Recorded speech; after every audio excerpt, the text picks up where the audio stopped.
Uh, Hello everyone. Dark One here. I last night I went to see the midnight release of 2017's It, and this quick video, by quick maybe it'll go 5 minutes, maybe it'll go 10. I don't know. Maybe it'll go two. I don't fucking know. Is my unscripted review of that movie, and apologies for no moving images. That's kind of my thing. I don't edit, not because I can't. Well, actually, it's because I can't. I don't have the equipment. I don't have the know-how. I just can't edit. I do all of this off a freaking iPad, for fuck's sake.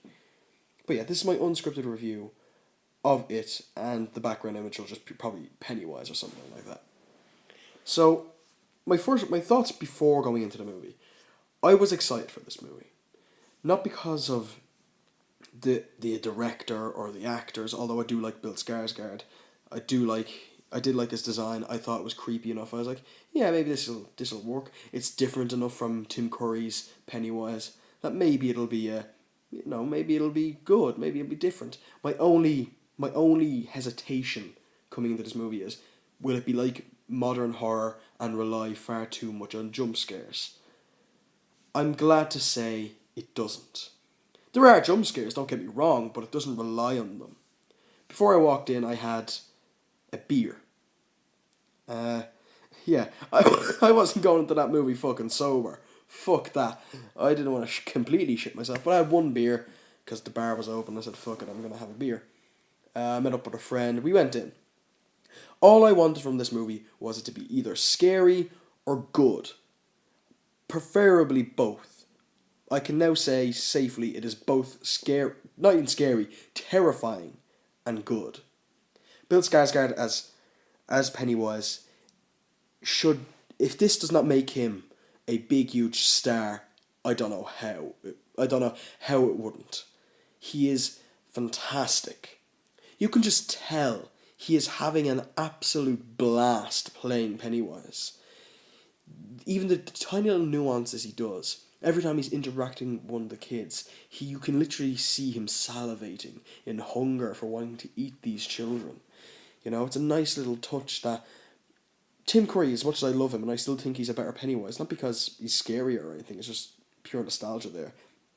But it's a touch that Tim Curry didn't have. Bill Skarsgård is literally salivating in hunger and starvation over the prospect of feeding on the fear of these children.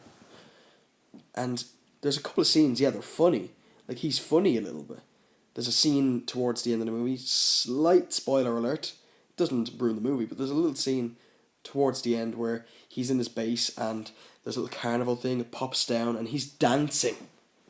He's doing this ridiculous looking fucking dance. And it's hilarious. Not only because it's completely against the tone of the rest of the movie, but because it's just so funny and his head is completely center. The rest of his body's moving, but his head remains completely still, and it's really funny. And it was meant to be. It wasn't. It was meant to be kind of creepily funny.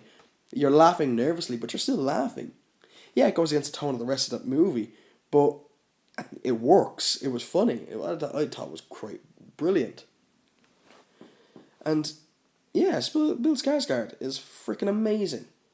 I was told his older brother plays Floki in Vikings. I don't know how true that is because I do know they share the same last name.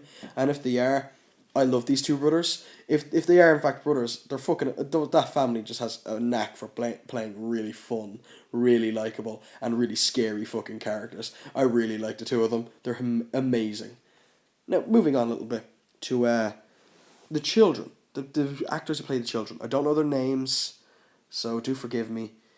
But yeah, for fuck's sake, who knew child actors could actually be fucking good? I mean, Jesus. I was expecting this to go into this and expect them to be the worst part of the movie. But they're not. They're one of the strongest besides Bill Skarsgård. They're actually legitimately good. Especially the kids who play fuck. No, forgot the names. It was 12. It was midnight last night. Give me Whitney Holmes to have three. The kids who play Mike, I thought was pretty good for the amount of time he was in. The little kid with the glasses, I fucking forget his name. Wish I didn't. He was hilarious.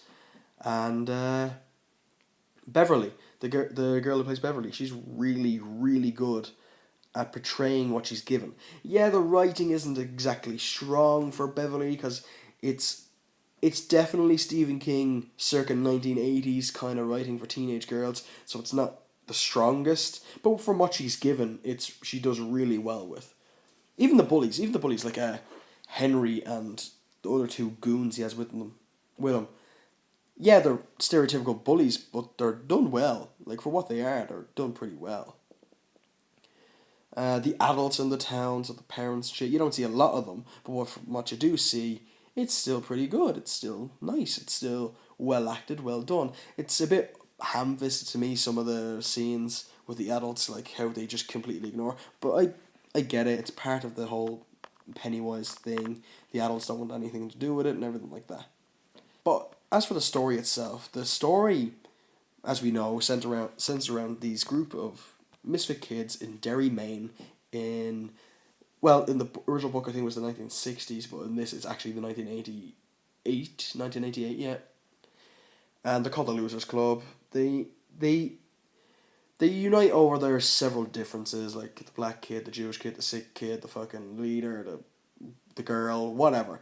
They unite under these similar banners, and then they just go. They find out that people are being killed by this clown, especially the leader's younger brother Georgie. So they go after the clown, and they find out he's actually some supernatural fucking entity that they don't know about. What I do like about this movie, and sorry, as I said, unscripted, so I will go on a bit of a tangent.